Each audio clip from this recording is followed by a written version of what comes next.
Davis steps under center. Gibson and McClendon behind him. Davis with motion by Richard. Will give the ball to McClendon. He leaps. Oh, he doesn't get in. He fumbled the football. Carolina holds. The game is over. And Carolina has won the game. Finley to throw. Over the middle, intercepted. Wolford again. Wolford the other way at the 30, the 40. Wolford to midfield. Miles Wolford with the pick. The heels on the doorstep of an enormous victory. Left side of the line. Hood standing to Williams' right. Williams going to throw. One-on-one. Davis has it. Touchdown. Carolina wins. Carolina is the Coastal Division champion. Bernard fields it at the 26. Heading to the far side. Gio at the 35. Gio, he's at the 50. No, he's not. Yes, he is. Gio is going to take it for a touchdown. Are you kidding me? Connor Barth for the possible win. Snap, spot, kick away, high enough, long enough. It's good! It's good! Carolina has won the game on a 42-yard field goal by freshman Connor Barth. Good gosh, dirty! This is the Heel Tough Blog Podcast. Hey guys, and welcome in to another edition of the Heel Tough Blog Podcast. It's Anthony Pagnotta back with you guys. As always, and our quarantine interview series continues. This time, we have one of the guys that was a huge member of the 2015 team that went 11-3, a part of Gene Chizik's great defense. It is Shakeel Rashad who is with us. And Shaq, first of all, man, how you guys doing down there, taking care of yourselves during what's just an unprecedented time in the history of not only the United States, but in the history of planet Earth at this point. Yeah, and I mean, you hit it on the head. It's unprecedented, man. But we're making do. I'm doing just fine, right? Listening to what they say on TV, sitting inside, watching all the Harry Potter movies all at One Tree Hill, working from home, just kind of trying to make do, get by, right? It's different, but it's what we got to do now. So just doing that, I guess, the same as everyone else. Yeah, no, I've kind of been doing the same thing you've been doing, hanging out inside, catching up on some of the TV series that I missed. I'm going through Game of Thrones right now, so I'm all locked in on that. It's been fantastic, but I'm so glad that you're able to stop by with us and chat, and it's definitely an honor to have been having so many former guys on, so thanks for taking some time and hanging out with us. So I wanted to start out by asking you about your nickname. We did this with Jeremiah Clark, because he's got the one nickname, Fat Mello, that everybody's called him, and now, I mean, with you, I feel like we've kind of gotten to the point where everybody just kind of calls you Shaq, but you had a ton of nicknames when you were on campus, and online, on the official Go Heels website, they listed them, including Shactus, Shaq in a Box, Shaq-tastic, Shaqopotamus, Radio Shack, Shaqy Robinson, and Saint Shatrick. What is your favorite nickname out of the ones that you got? I think we should know by looking at your Twitter handle, but I'm just wondering if maybe there was another one that was already taken, or if there's one in particular that you like the most.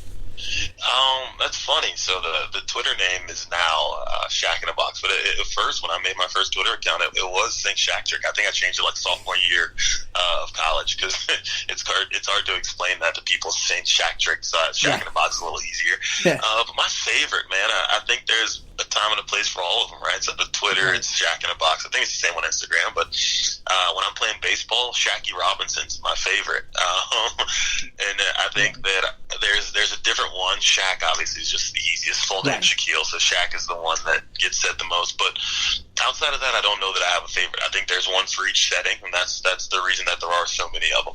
Yeah, I had to laugh at the Shaqy Robinson one. I think that's fantastic, man. That is definitely my favorite. Okay, so before we get into your career, I have one other question that is kind of a little less serious.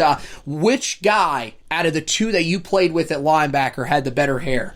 Jeff Schottmer or Hunter Crayford? Because both guys had fantastic dues. Which one do you think was better? Oh, man. I'm going to go.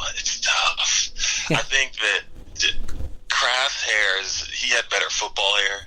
Jeff's hair was more like Head and Shoulders hair. Like Jeff belonged in a commercial. So it really depends on what you're looking for when you say better hair. I think better for the football setting. Crawford, his was gritty. His looked more like a football player. Jeff's looked like he just walked out of a commercial or something.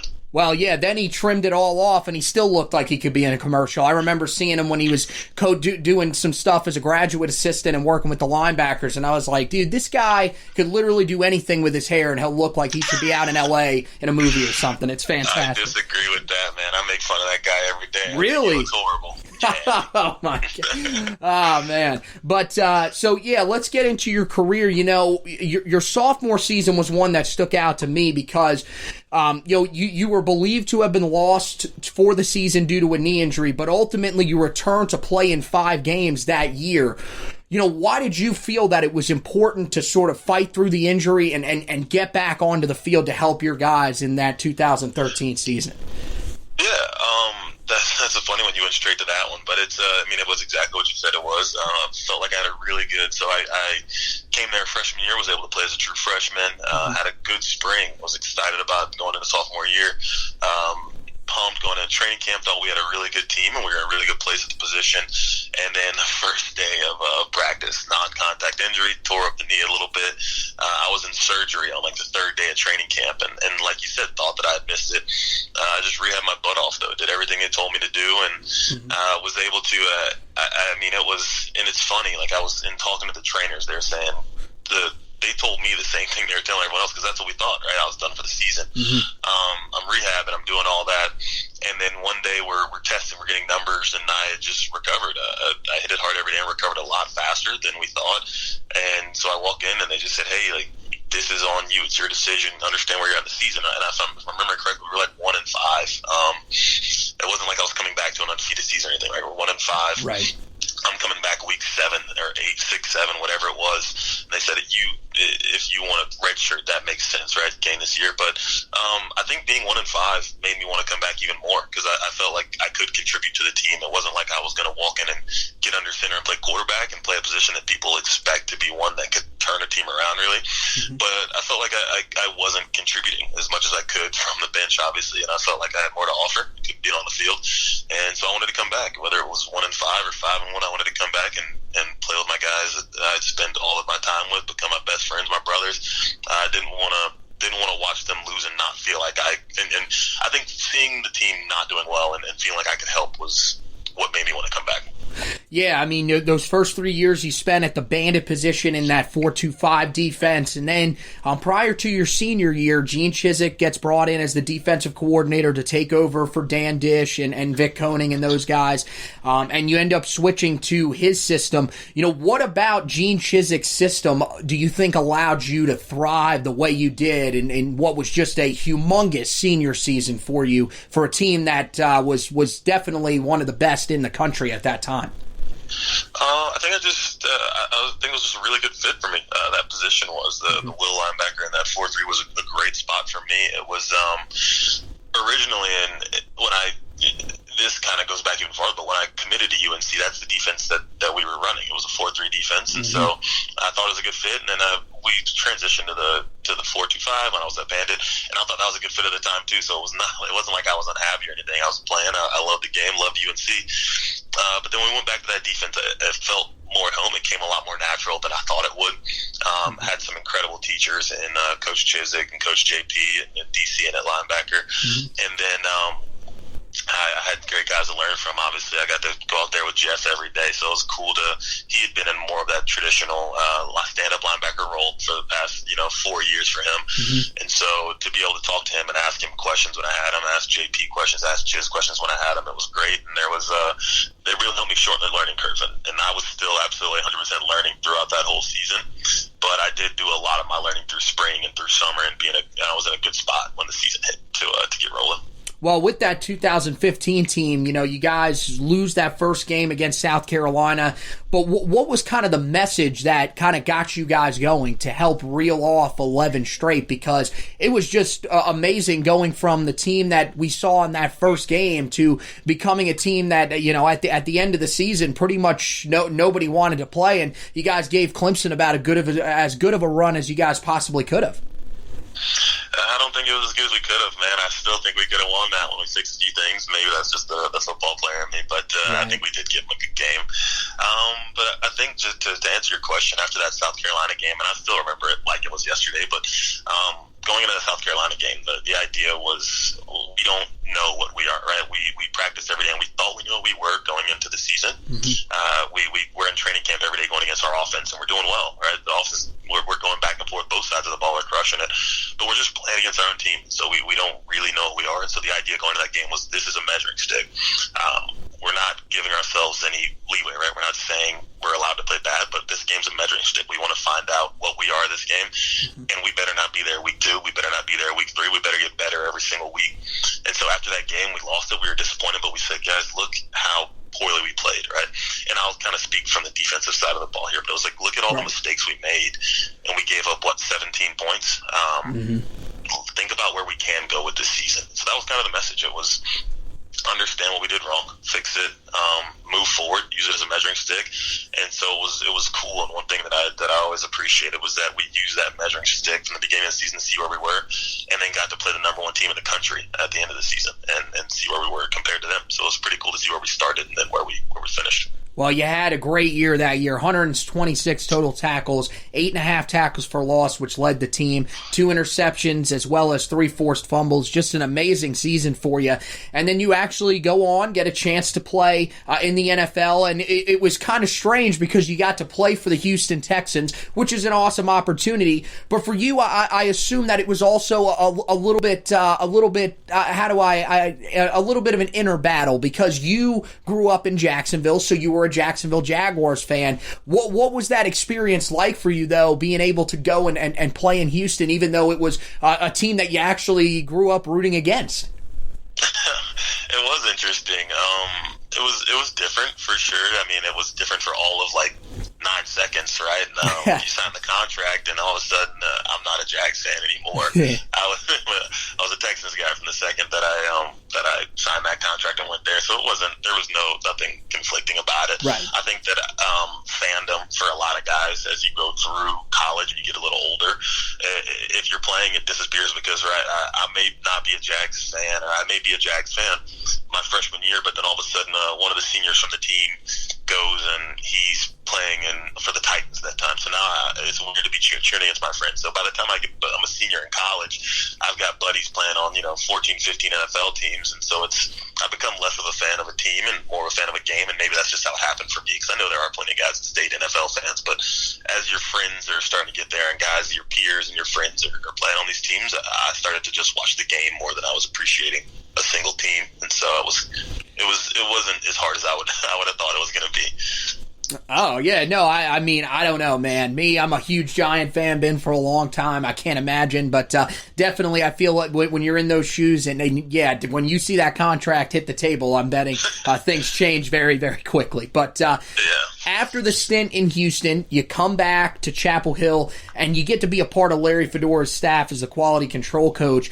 How awesome was that experience to be able to coach alongside of the guy that was coaching you just a few years before that? It was really cool. It was incredible. I got to get to know Coach Fedora a little better every day. Every time I talk to that guy, or any of the coaches, really, you get to know him a little better. And to go from being the guy that's, while they're in staff meetings, I'm in Econ 101, and then while they're in defensive staff meetings, I'm sitting in English or whatever, to be the student on that side of it, and then to 3-4 years later, 2-3 years, whatever it is, come back later and be in those staff meetings and understand what was going in. And right in 2018, we weren't making decisions on that 2015 team, but it was cool to see what was going into those decisions that I was a part of on the other, and that I never saw going in behind closed doors.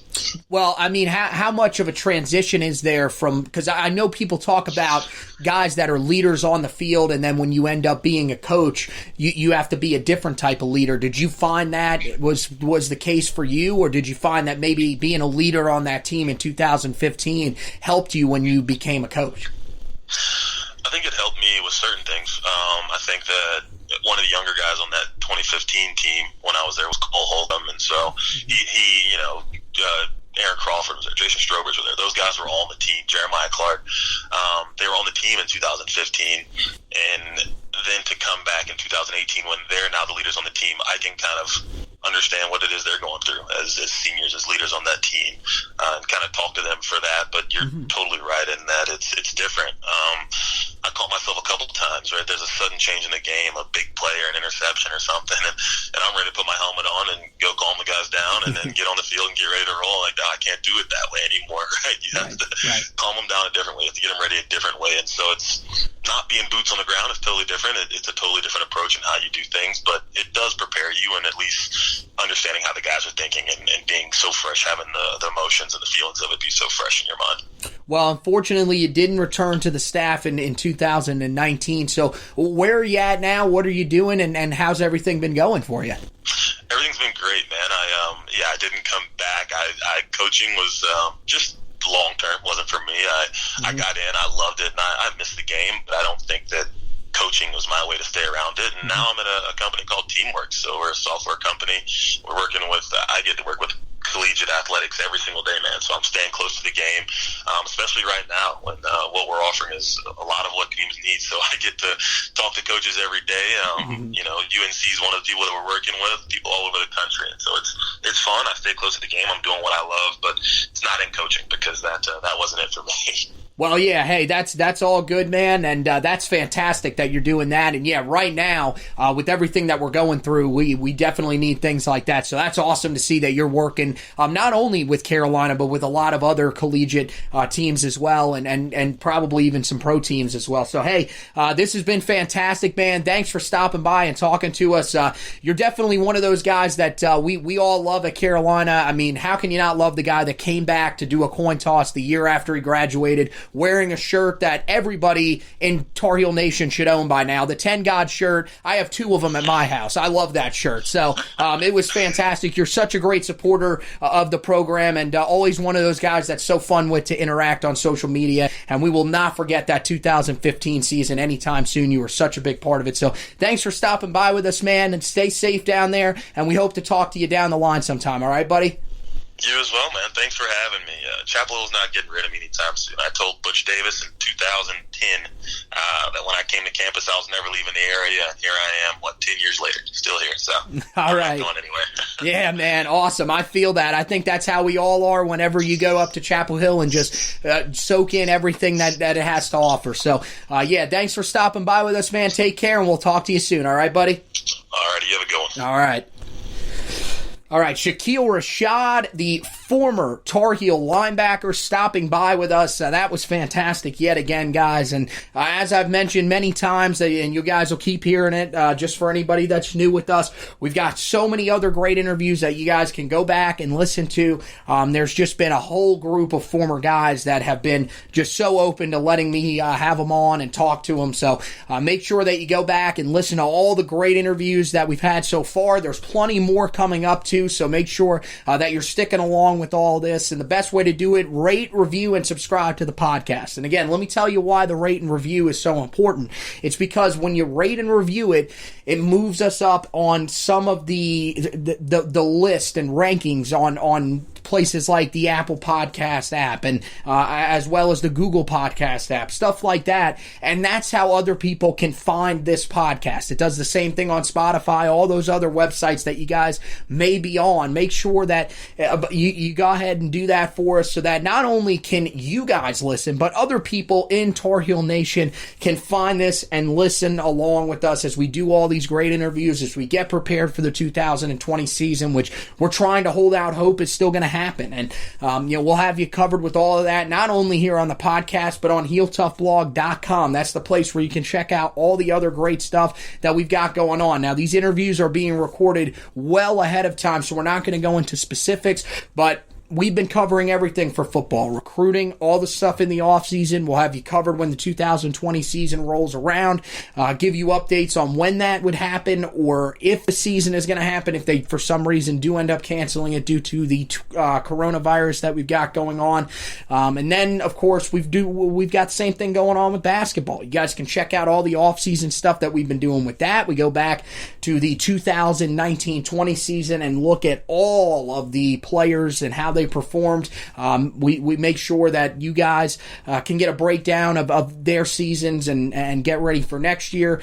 So go back, look at those. We've also got you covered for when the team returns to the floor in 2020 and 21, whenever that will be. We'll have you covered from the day practice begins until the day it ends. And then, of course, we would go right back into off-season mode. But we have you covered year-round on both of those sports. For baseball, a little more difficult. Really just trying to focus right now on in-season stuff. So we had you guys for what was a solid start to the year for a young Tar Heel team, their baseball team in 2020.